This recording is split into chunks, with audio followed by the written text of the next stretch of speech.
This episode was suggested by a listener, Morgan, on Facebook. If you'd like to suggest a topic, you can do so on Twitter @MorbidPodcast, on Facebook and Instagram @MorbidCuriosityPodcast, and on our website, www.morbidcuriositypodcast.com. For our second Halloween month episode, I want to share a historical moment that I've been interested in since 2011, when I first heard the story on the podcast Monster Talk. This incident really happened, and the legends that grew up around it began while the story was still taking place in 1764 in France. It's a tale full of fear and violence, and surrounds a creature known only as La Bete, the Beast of Gevaudan. This episode does include discussions of the deaths of children and teenagers by wolf attacks and the hunting and killing of wolves. If that's not something you want to hear about, this may be a good episode to skip. I also apologize in advance for my pronunciations of the French language. Even though I researched how to say most of these words, I'm sure I won't get them quite right.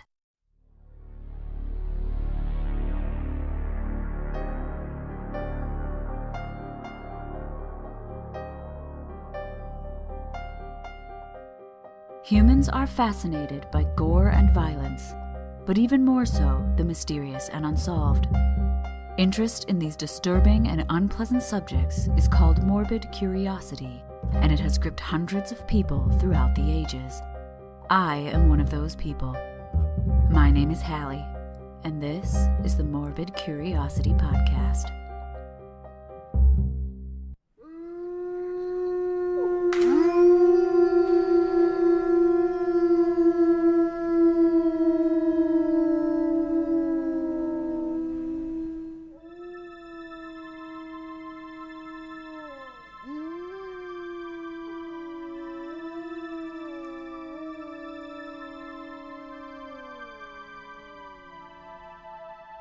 At the end of the 7 Years' War, a global conflict sometimes called World War Zero, which occurred between 1756 and 1763, France was in a state of political upheaval.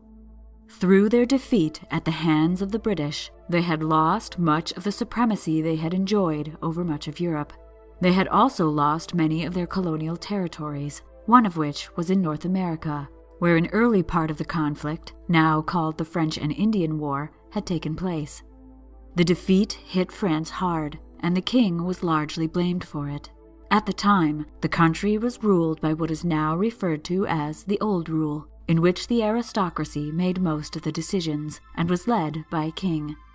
King Louis XV was not very popular, and discontent with the monarchy and the established order was on the rise, with the new middle class becoming increasingly frustrated with their lack of a voice in politics.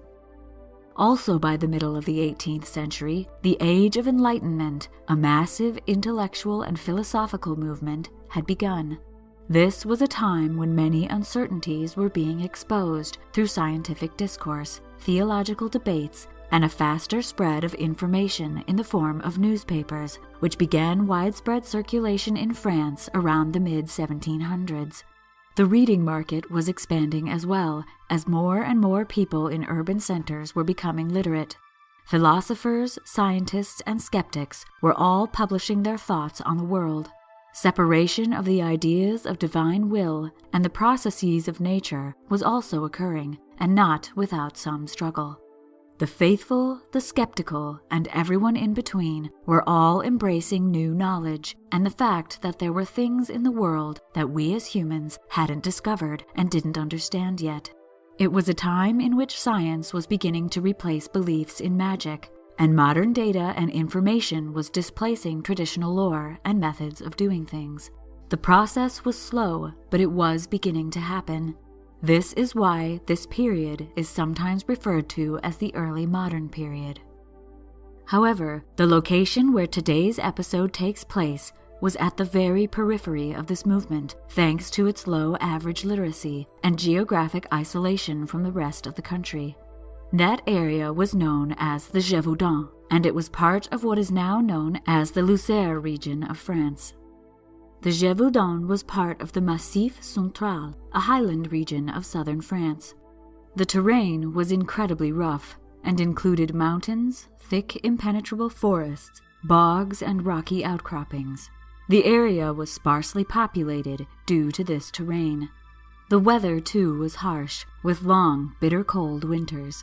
These winters were made worse by the fact that the world was in what we now refer to as the Little Ice Age, in which the average temperature across the globe was much lower between the 16th and 19th century. The Gevaudan was dotted with small communities, most of which raised sheep for their wool and made a living as weavers. The people also worked small farms, which was difficult because the area was not very compatible with agriculture. In order to survive, everyone had to work, including children, who were often tasked with looking after the animals during the day. Shepherding had its risks. Attacks on the animals, as well as the shepherds, by wolves were not unusual at the time. Wolves were not always viewed as the majestic and shy creatures we view them as today. They were and are apex predators, carnivores at the top of the food chain. And when humans first began to spread across the globe, we infringed on their habitat, competing with them for game and space. Some wolves became habituated or used to the presence of humans and no longer feared them. In times of stress on their habitat, humans, especially smaller, weaker humans like children, became prey for these wolves. Eventually, and partially in this time period, humans killed most of the wolves and turned them into the more reserved creatures we know today. At this time, however, wolf attacks were happening all across France and the rest of Europe. Usually, the offending wolf or wolves behind the attack were hunted down and killed. However, in the Gevaudan, these attacks appeared to be particularly violent, and the culprit particularly hard to capture and kill. On June 31st, 1764, at the very eastern edge of the Gevaudan, a 14-year-old girl named Jeanne Boulet was attacked and killed while shepherding her family's herds in the forest. Not much else is known about this incident. The only documentation that shows it occurred is a burial notice that was published by the local parish priest, which stated that Jeanne had been killed by la Bete féroce, the ferocious beast. The notice also indicated that the attacker had been roaming the area for weeks before the incident. It may be referring to a report from weeks before of a young girl who witnessed a strange beast charging toward her from across a pasture, but the bulls in her cattle herd charged it and scared it off. On August 8th, a 15-year-old girl died in Puy-Laurens. Then, a 16-year-old boy was attacked at the end of the month in the fields near Langogne. During September, there were 4 attacks that resulted in death. Among the victims was the first adult, a 36-year-old woman from Arzonc, who was killed just footsteps from her front door. This escalation in deaths by animal attack put the entire area on edge, and the isolated communities began to mobilize. Bands of locals and concerned parents armed themselves with pitchforks and clubs and began beating the bushes and trees in the forests and around their fields in small groups, a tactic known as a battue, which was often used to flush out wolves in order to hunt and kill them. This preventative measure was likely what caused the attacks to shift to another area of the Gevaudan in October. As the deaths spread across the region, so did the fear. The peasants were afraid to go out and tend their herds and fields. They begged their local authorities to send for aid. Etienne Lafont, a regional government delegate, heard their pleas. Lafont, who grew up in the area, did his best to assist his terrified community. A permanent hunting party of 8 to 10 locals was formed. They patrolled constantly, but many of them were too afraid to venture far, except in groups, and preferred to be led by experienced hunters. It was at this point that the creature, previously referred to in death notices and other official communications as la Bete féroce, was given the moniker la Bete, the beast. Thanks to these communications, the entire case is incredibly well documented, both by officials as well as newspapers. This is both a blessing and a curse, as you'll see later. The descriptions of the beast that were given by these early survivors and witnesses of the attacks are variable, but they had several things in common. The beast often attacked from behind around dusk. It went for the neck of its victims, and if there was no one around to interrupt it, the beast would gnaw at the neck until the body was decapitated.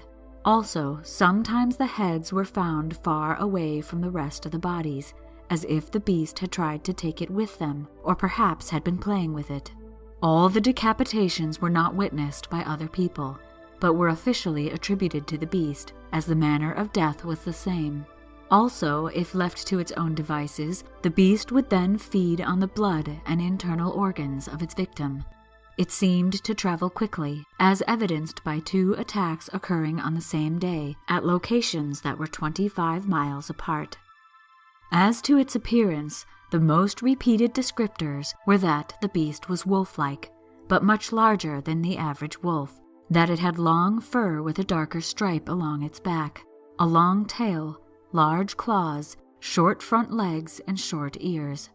It was said to stand on its hind legs when it attacked, and that it had cat-like agility and often pounced on its victims. On October 14th, Captain Jean-Baptiste Duhamel, a leader of the local dragoons or cavalry soldiers, led a group of men into the Gevaudan and became the official beast hunter. He came with a letter from the aristocrat who owned most of the land that instructed the local people and officials to assist him in any way possible. This included room and board for his entire military troop of about 65 men and their pay. This was a common arrangement in the 17th century, as much of the king's army had been made up of mercenaries. But in the 18th century, this was unusual, as King Louis XIV had tried to create a national military force. Either way, the hunt was officially on.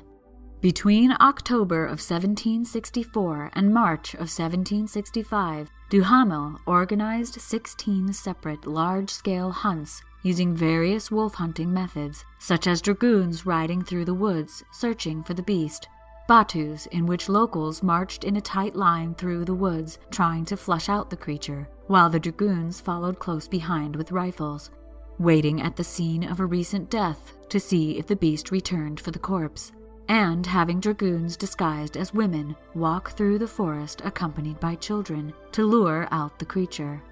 None of these tactics worked. In fact, Duhamel didn't even see the beast himself until January of 1765. He and his men did have several close encounters, though. They managed to flush out the beast several times, but each time it got away. They seemed unable to hit it with their rifles. Duhamel described it as having a long tail, with a ridge of spiky hair along its back. During this time, a woman survived an attack by the beast by fending it off with an axe. She told Duhamel she fought it for about 15 minutes, hitting it 3 times across the muzzle with the axe. She said the beast was the size of a 3-year-old cow and had claws the length of human fingers, and its teeth were larger than that of the average wolf. By now, hysteria over the beast was growing to a pitch. Rewards were posted in hopes of drawing in additional professional help. Still, no one knew exactly what the beast was, but there were many theories, ranging from large wolves to serial killers. The anxiety of the people had turned the beast into one of extraordinary cunning, ferocity, and possibly even supernatural ability. Panic drove people away from reasonable explanations to more speculative and fantastical options. The absence of a truly fixed description also left room for speculation.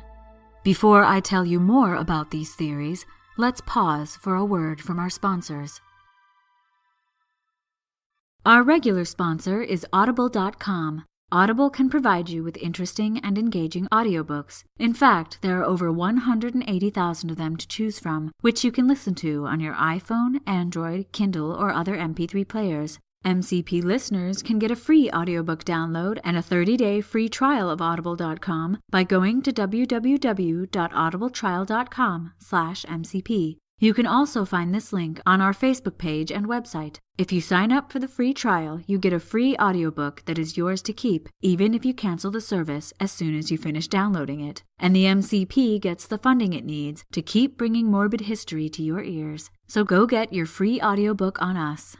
Our other sponsor is Think Geek, the premier retailer for the global geek community. Express your love of all that is geeky and nerdy with clever t-shirts and other unique apparel, home and office decor, electronics, collectibles, and more. Think Geek has great gifts whether you're into science or science fiction, and many of the items on their website you won't find anywhere else. Just follow our link, bit.ly/morbidgeek, to search their massive collection. That's bit.ly/morbidgeek to get your geek on. Lastly, if you like this podcast, why not sponsor the MCP yourself by becoming a patron on Patreon? There are several tiers of patronage, the lowest being $1 an episode. With that dollar, you become eligible for several rewards, such as access to our patron-only feed and being entered in a monthly raffle. When you become a patron, it helps us keep this show going. If more people become patrons, we may even be able to eliminate the need for sponsors. That means no break in the middle of the show. If you'd like to become a patron, go to bit.ly/morbidpatron. That's bit.ly/morbidpatron, and you'll be directed to our Patreon page, where you can choose your rewards. You'll have our eternal gratitude. And now, back to the podcast.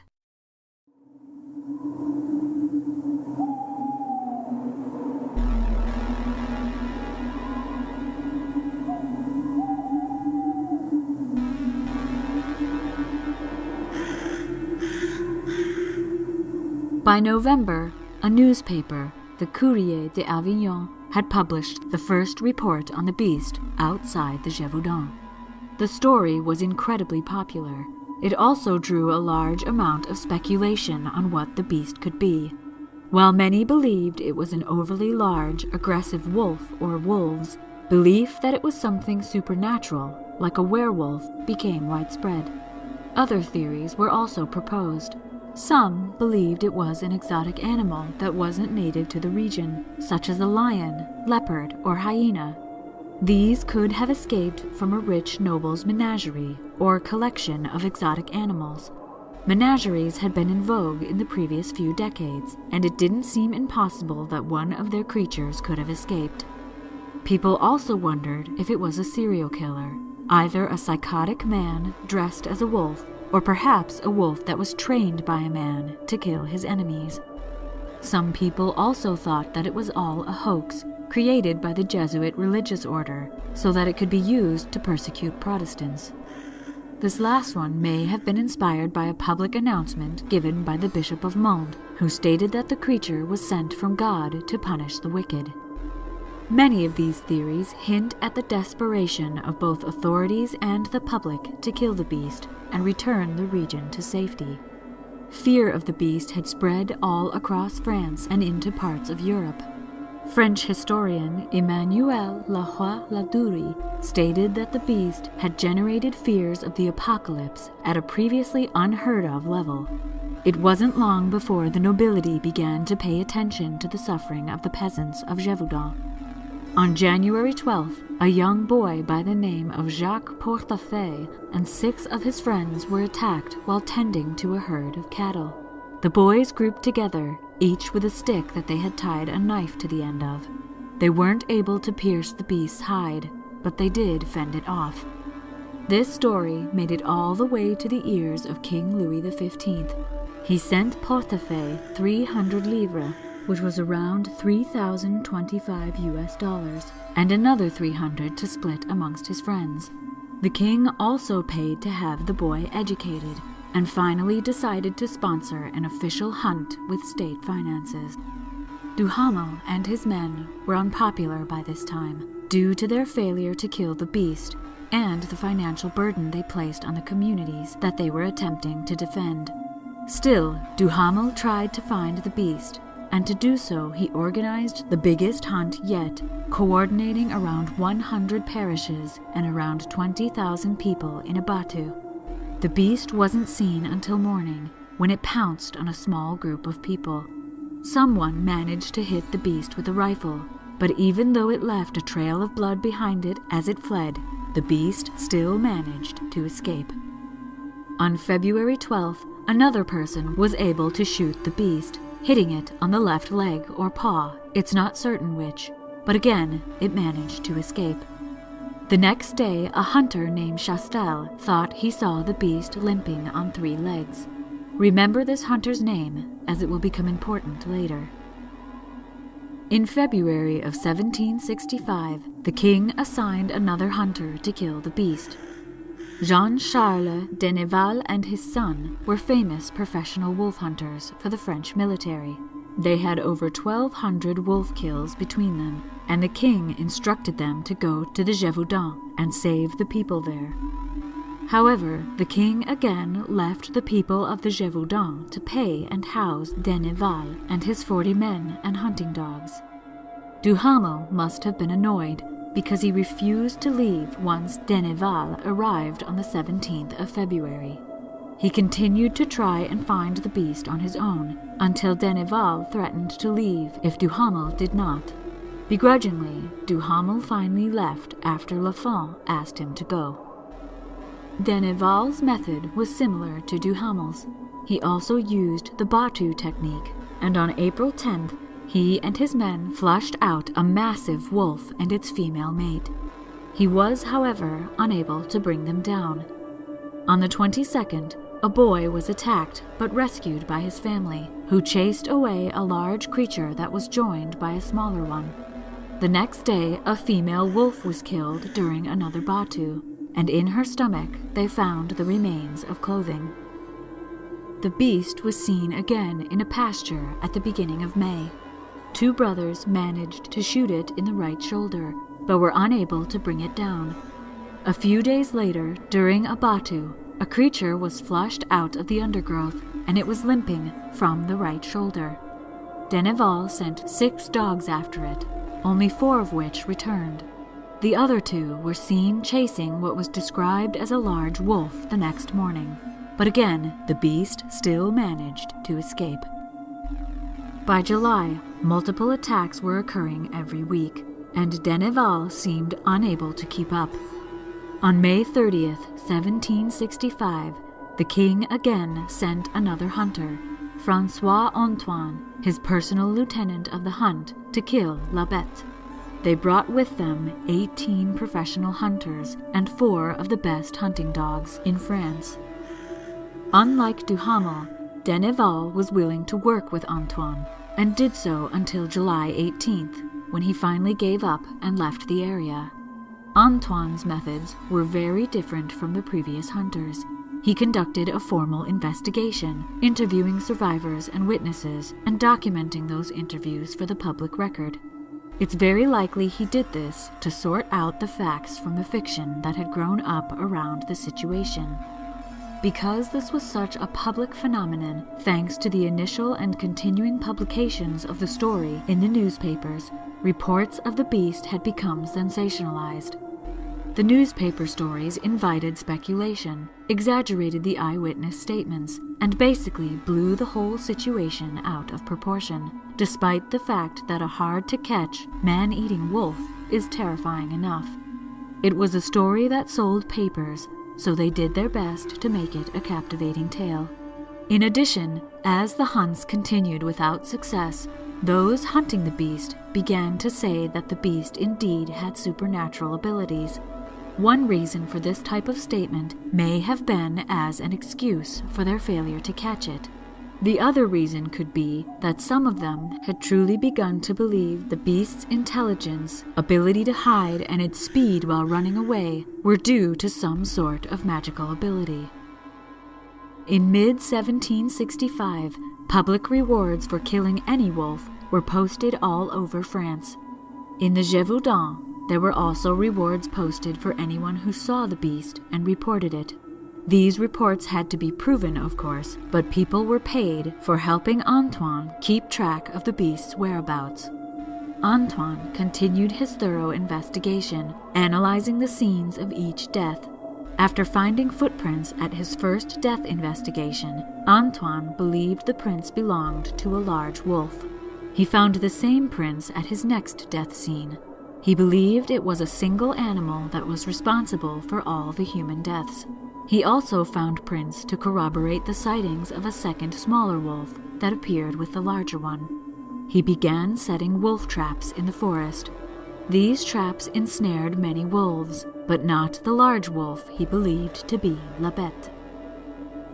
On September 18th, Antoine and his men and dogs were in the forest of Chaise searching for the beast when they spotted a large wolf that was accompanied by a smaller female and several pups.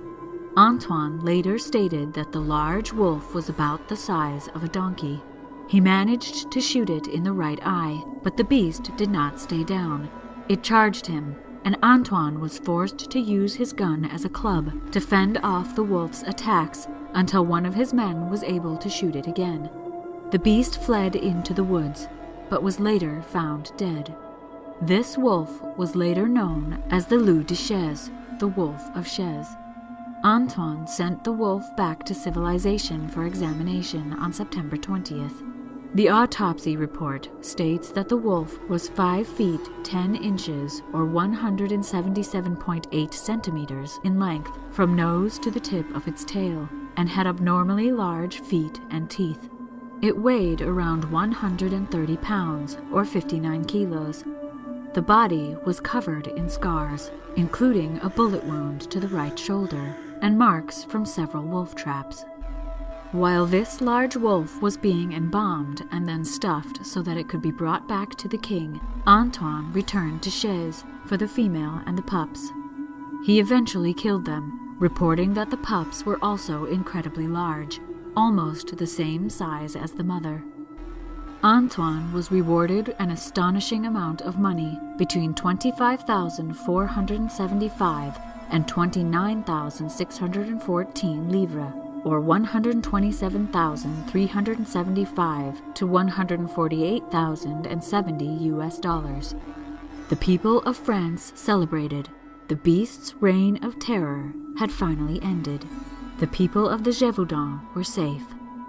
Or so they thought. It's true that attacks dropped off after the Loup de Chaise was killed. However, the attacks began again at the beginning of December. It started with livestock, but then several children were killed in the same manner as the previous strings of attacks. The attacks would continue for a year and a half without support from the king or the rest of France. It's possible the continuing attacks were considered old news and therefore were not reported with as much enthusiasm by the newspapers that had once been so excited to spread the story. It's also possible the king wanted it to appear that he and his hunters had solved the issue, so chose to ignore it, and possibly suppress the story. He wouldn't be the first leader to do such a thing, or the last. It didn't help that overall wolf attacks in France were on the rise. These other wolves were killed quickly, however, unlike the Beast of the Gevaudan. The king spread his army thin, trying to respond to them all, and when asked again by the local officials of the Gevaudan for aid, he responded that he had not the resources to assist them. The local officials took the situation seriously and began using the techniques that Antoine had used during his hunts. They found footprints that measured 6 inches or 15¼ centimeters across.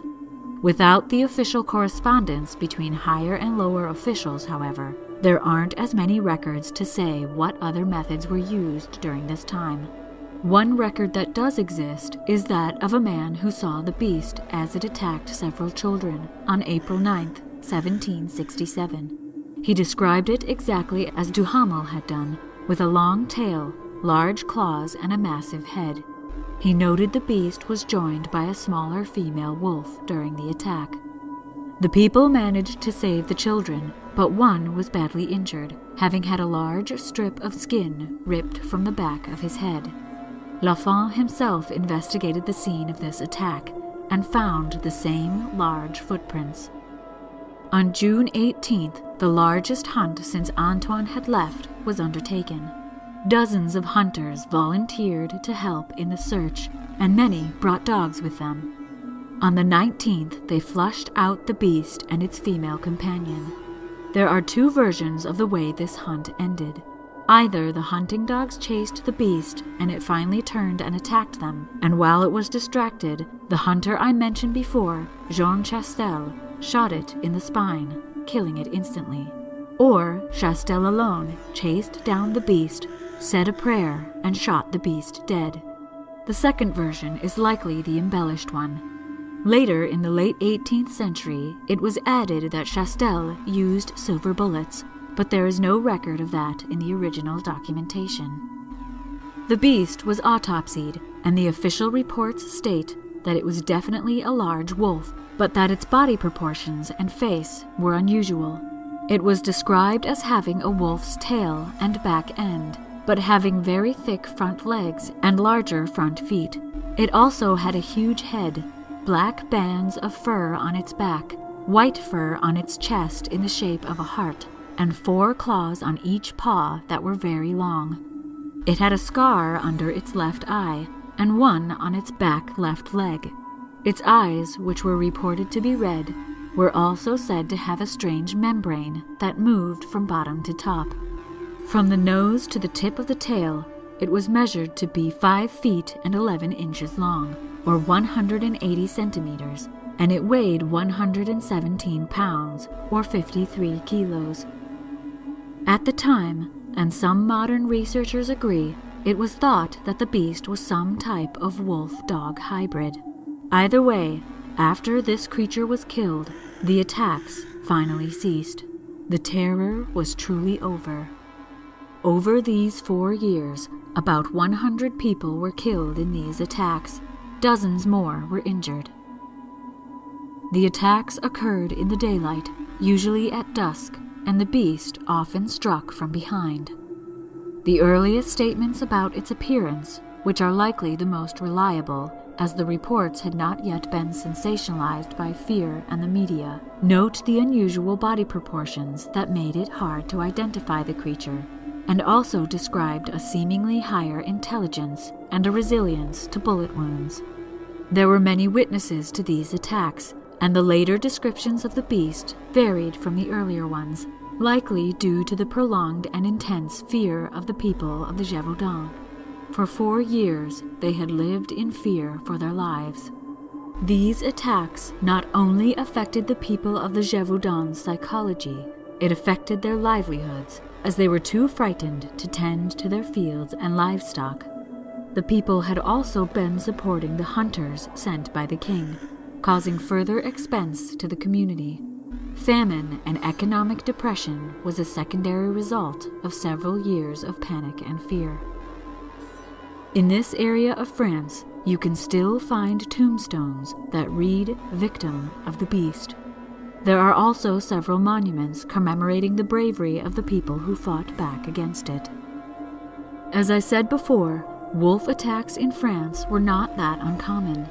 Jean-Marc Morisseau, a French historian, documented thousands of wolf attacks across France between the 16th and 19th century. He noticed that in the decades with the most attacks, deaths of humans numbered in the thousands. He estimated that the early modern period in France, the time and place in which this story takes place, around 9,000 people died from wolf attacks. There were several that made the newspapers besides those that occurred in Gevaudan. In Limousin in 1744, 20 people were killed by a single wolf. In 1754, in Lyonnaise, wolves killed between 10 and 20 shepherds. In January of 1764, the same year that the attacks began in the Gevaudan, a rabies-infected wolf attacked 43 people, many of whom died agonizing deaths due to rabies. Even though these attacks made headlines in the newspaper, the people of the Gevaudan, who were mostly illiterate, were also so isolated that they often didn't hear about these other attacks. Still, wolf attacks in the Gevaudan weren't that uncommon either, and would have been a well-known risk. It might be assumed that a history of wolf attacks would have desensitized the people of France to reports of man-eating wolves, but it did not. Years of rural folklore grew up around these incidents, and in a new era of scientific inquiry and information exchange, these older superstitions resurfaced. At the time, and still today, people continued to wonder what the beast was. As I mentioned, the theories ranged from serial killers to exotic creatures. We will never know for sure, but the most likely answer, the one most supported by the documentation, is that the beast was either a hybrid of a dog and a wolf, just a large wolf, or perhaps a pack of large wolves. Out of these three likely culprits, the unusual physical characteristics seem to indicate a wolf-dog hybrid. The hunting tactics used by the beast were also slightly different from those of wolves, in that the beast was often alone, unconcerned about injuring itself, and its attacks were opportunistic. Wolves generally hunt as a pack, using caution to avoid injury, and track their prey, sometimes for days, in order to find the right moment to attack. Both wolves and the beast went for smaller prey, targeting the throat, and when left to eat, ate the viscera before the muscle tissue.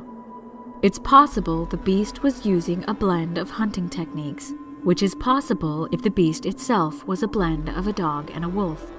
Wild dogs are known to be more opportunistic when they hunt, and often play with their kills after taking them down, which may explain how the decapitated heads of some of the victims were found so far from the rest of the corpse.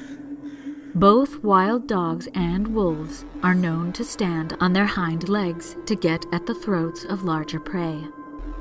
It's likely that the loup de chasse was just a large wolf, but as attacks slowed after it was killed, it was definitely responsible for some of the attacks. The fact that it attacked humans over animals could be due to habituation, which I mentioned before, or perhaps the loup de chasse had been part of a pack of wolves that only went for humans, perhaps even a pack belonging to the beast, and was therefore often mistaken for the beast itself. As for the beast seeming to be bulletproof, guns at the time were not as accurate as they are today, especially the rifles that were used by the official hunters. It's possible that many of the people that thought they had shot the beast actually missed, or only grazed it. The ammunition used to kill the loup de chasse was actually scattershot, the type used to kill a whole flock of ducks at once, so there was more of a chance it would have hit. Either way, both the loup de chasse and the beast showed scarring from bullets, so perhaps they were just more resilient to the infections which would have come after, helping them to survive. As for the report of the strange membrane on the eye of the beast, dogs and wolves have a third eyelid-like structure in their eyes called a nictitating membrane, which is whitish or translucent and goes from the inner corner of the eye to the outer. This was not a well-known characteristic at the time and may have surprised the local surgeon who did the autopsy. The red eyes may have been a lighter shade of brown that appeared red in the dim light in which the beast often attacked. Even with this body of evidence, we will never know for sure what the beast was, but we do know it had a huge effect on the people of France. The tale faded into history for a while, but resurfaced again in the 1880s to 1930s. The exaggerated reports from the newspaper were taken as fact, and the story grew into a larger mystery. This is also when even more mythology was added to the story, such as the silver bullets. If you'd like to know more about the Beast of the Gevaudan, I would highly recommend reading J.M. Smith's book, Monsters of the Gevaudan, The Making of a Beast. It tells the story of the beast, but also pays attention to the human side of the story, the climate in which the attacks took place, and why the story became so sensationalized during the time it took place. I have wanted this book for ages and was so excited when this episode was suggested so that I could buy it. It's an amazing and thorough read. Author S.R. Schwalbe collated much of the documentation about the beast, both from the time of the attacks and later, and put it all on a website, www.labetedugevaudan.com. He also wrote a book about it, Beast, Werewolves, Serial Killers, and Man-Eaters, The Mystery of the Monsters of the Gevaudan, in which he attempts to verify as many of the reports about the beast as possible. His book includes some novelizations of the attacks, but it does have good information in it. Why, in a time when wolf attacks were not uncommon, did this series of attacks have such a huge effect on France as a whole? How did an animal turn into a monster in the eyes of the humans it attacked? The social, political, and intellectual environment of the time definitely influenced the tale of the beast, but perhaps it was something much more basic, a deep ancestral fear. Perhaps when we become the prey, the predator just seems more monstrous. Either way, the Beast of the Gevaudan definitely brings out the morbid curiosity in us.